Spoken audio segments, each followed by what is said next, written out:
Hello, and welcome to Time Management, Tips for Enhancing Productivity and Efficiency. How you spend your time is one of the most important aspects of on-the-job effectiveness. Time management determines how much you accomplish on the job and in your life. Your success is generally measured by how effective you are at getting things done. And in most jobs, it's not always the quality, but also the quantity of work that counts. In this module, we'll talk about some tips and tricks for managing your time more effectively. We'll talk about understanding your time management style, prioritizing tasks, delegating and procrastination, avoiding time management traps, stress management, and managing your emails. Let's talk about some general time management styles. This is not rocket science, and clearly there aren't just 4 types of people in a work team. However, this may help identify some of the behaviors that you engage in and identify behaviors you need to work on. After all, self-awareness is important, and it's the first step to understanding your own strengths and weaknesses. Time management is a matter of personal work style and behaviors. Your personality style has certain attributes that determine the pace of the work, how well you work with others, how you process information, and the degree to which you like structure. The first time management style is steady. A steady person generally works slow in groups, is often under stress, and handles one task at a time, doesn't jump around much. They can get frustrated when they have too many tasks on their plate, but they'll work late when deadlines are near because they want to be dependable. They will respond to immediate needs, and they also believe that the best work is done under pressure. Sometimes they wait until the last minute and are risk adverse. They won't take action without consulting the expert. But their work style is at a steady pace. Maybe you're more like a multitasker who works fast in groups. They procrastinate, then produce at a high level. They have high energy, but it's only for a limited time span. They handle many tasks at once, and they like variety in the job. They try to do several things at once, but often fail to complete all tasks. They're easily distracted, and they like project work, not necessarily process work. They're responsive, and they tend to work at a fast pace. Or perhaps you're more like a detail-oriented person who likes research and analysis. This person likes to work slower, alone, and believes they have high standards. They attempt to do everything right. They're somewhat of a perfectionist. They like to work long hours, and they are frustrated by it. But they think they're organized, but oftentimes they aren't. They like process and structure and like to spend time working through the details in research and analysis. They certainly put in the hours, and they tend to calculate everything. Or you may be a decision maker work style. A decision maker works fast alone. They avoid doing the task-related work themselves, but they delegate it to others. They try to control all aspects of the project. They're very strategic. They want things done right away, so they're pace setters, and they get impatient easily. They like to manage projects and oversee all phases of the project, but they can't or won't organize the job thoroughly, and they leave the details to others. So again, these are just various work styles. Your actual behaviors on the job may be a composite of these 4 different styles. Let's talk about some tips for mitigating some of the downfalls of each style. If you think you're a steady type, you may need to be more assertive in saying no to projects that you cannot reliably complete.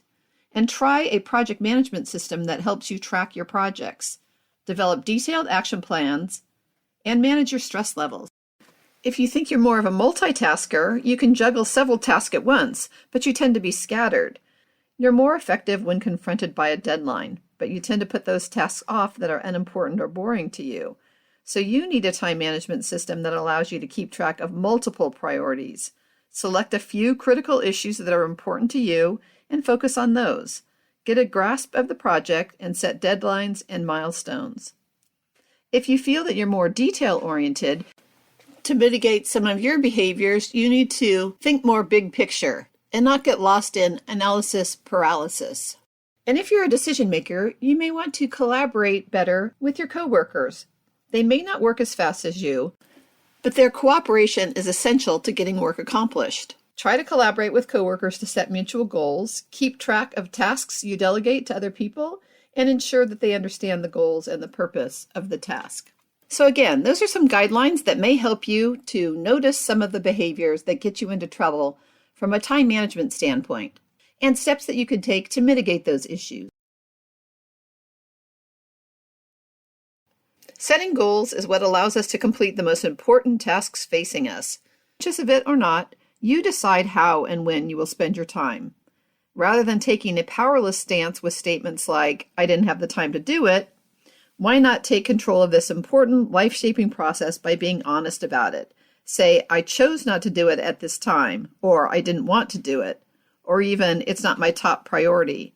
Acknowledge your power and freedom and decide how you want to spend those valuable hours. When setting goals, you want them to be smarter and verifiable. SMARTER is an acronym that stands for a lot of things, but typically it stands for specific, measurable, achievable, realistic, time-bound, economical, and within your realm of control. In order to set verifiable goals, you need to do the following. First, establish a clear definition and purpose. The clearer the goal, the more likely you'll succeed at achieving it. Secondly, be honest with yourself. You need to have an intention to accomplish the goal that you set for yourself. Saying or thinking that it's your goal is not the same thing as doing it. If it's not realistic or not really something that you want, you are only setting yourself up for failure. Third, you have to have determination. And determination means the willingness to do something to propel yourself and the power to make tough decisions to get what you want done. Fourthly, consciousness. Maintain a consciousness in everything that you do, knowing that you are focused on achieving your goals. And 5, recognize when you have accomplished the goal. Once you have made headway in a specific project, celebrate your success.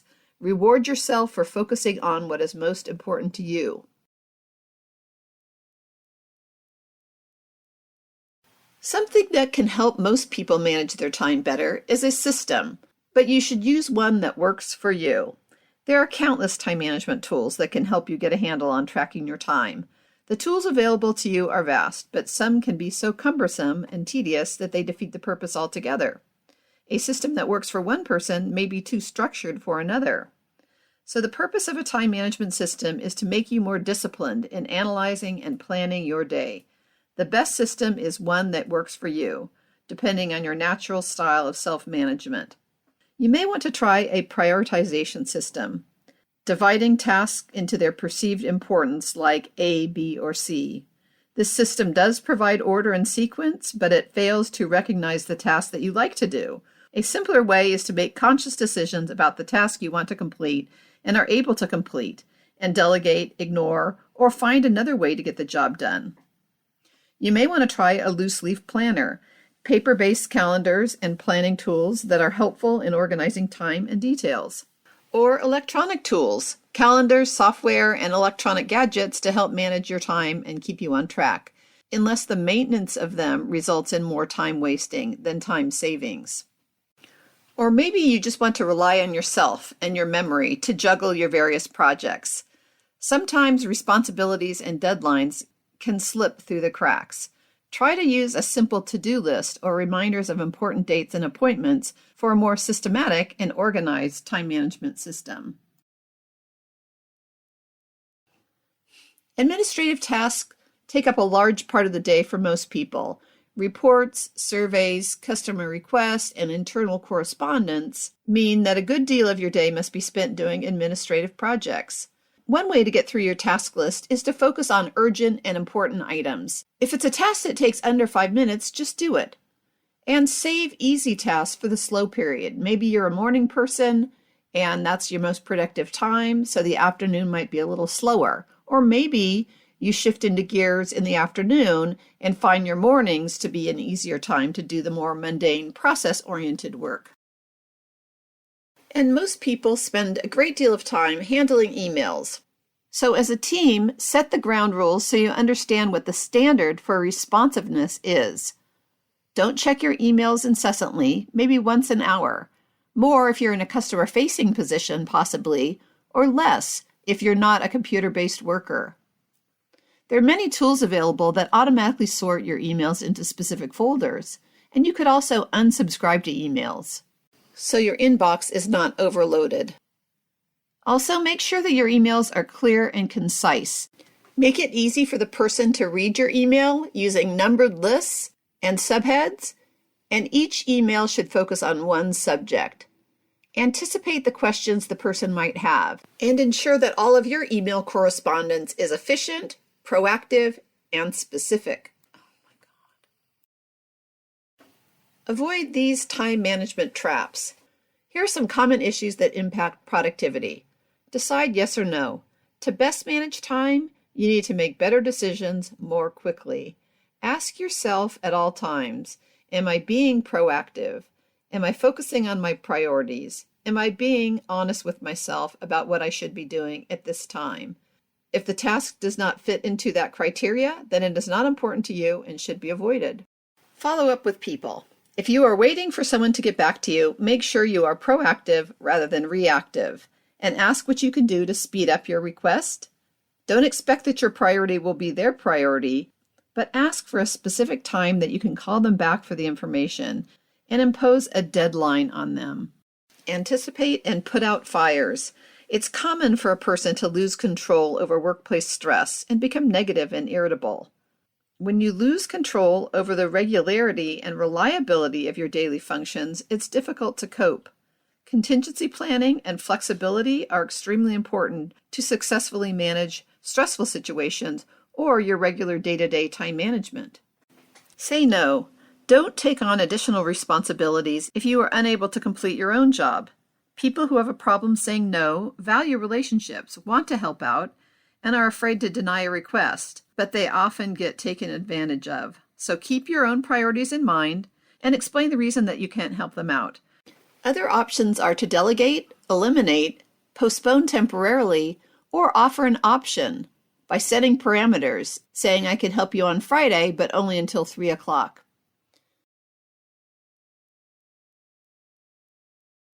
Most people don't think that they could delegate to other coworkers, but in fact, that can be a great way to get work accomplished. But when you're delegating tasks to coworkers, make sure that the task and the importance are clear. Choose the right person to delegate to, and make certain that they have the ability to do the job. Establish deadlines and milestones so the coworker knows the level of urgency, and make sure that you get their commitment. Provide some latitude and don't insist that people do things your way. Leave room for the differences in work style and pace. And after completion, sincerely thank them and give them feedback on what could have been done better. Use it as an opportunity for both of you to learn. Let's talk about procrastination. With complex projects, it's easy to put off taking action and waiting for inspiration to begin. Most people derive a feeling of satisfaction from seeing a project to completion. However, this, coupled with procrastination, forces a person to cram to get a job done, working hard and long hours prior to the deadline, which creates stress and fatigue. Here are some tips for getting over procrastination. Help break your habit by dividing each complex task into bite-sized pieces with clear interim target dates. Don't be a perfectionist. Set high standards, yes, but avoid overkill. Don't wait to start. Kick off the project with a good first effort, even if the deadline is weeks away. You will feel like you have made headway and will have the confidence to get the job done. Before starting a project, sketch out an outline of the project and include the overall scope, your strategy for accomplishing the task, tactics, and an action plan. And just do it. Force yourself to take action. An important part of time management is managing stress and taking steps to manage your stress levels. Job burnout is an impairment of motivation to work. It begins with small warning signs such as feelings of frustration, emotional outbursts, withdrawal, health problems, alienation, substandard performance, and reliance on substances that impair your health. If ignored, these symptoms can progress until a person dreads going to work. Worse, burnout tends to spread to all aspects of a person's life. Rarely is a person burned out at work, but energized and enthusiastic at home. The antidote for burnout is taking personal responsibility for controlling your life. Effective self-management skills increase your on-the-job effectiveness and also enhance your satisfaction and motivation outside of work. So it's important to keep your goals in mind and focus on the things that make you happy, rather than getting burdened with things that are unimportant and do not add to your quality of life. Here are some tips. Recognize what you can and cannot control. If what is causing you stress is outside your realm of control, let it go. Eliminate exaggeration and drama, and separate fact from fantasy. Seek to evaluate situations accurately. Seeing things clearly is empowering because it reduces risks and allows you to make informed choices. Think before you react. Make a conscious decision to step back, look at the situation from another perspective, and decide the best way to respond. Get over it. Find things in your life that make you happy and focus attention on positive experiences. Outside sports activities, social and familiar affiliations, and other non-work activities are essential for a well-balanced person. As we've discussed, self-awareness is important.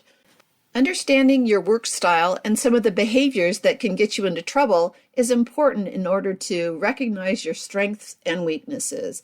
Consciously focus on your goals and take steps to be more disciplined with your time. And don't put off tasks, but establish standards for yourself as well as your team to ensure that everyone is working efficiently and productively. Also, manage yourself to manage the stress. Thank you. This has been a presentation of Eye to Eye Workplace, Time Management.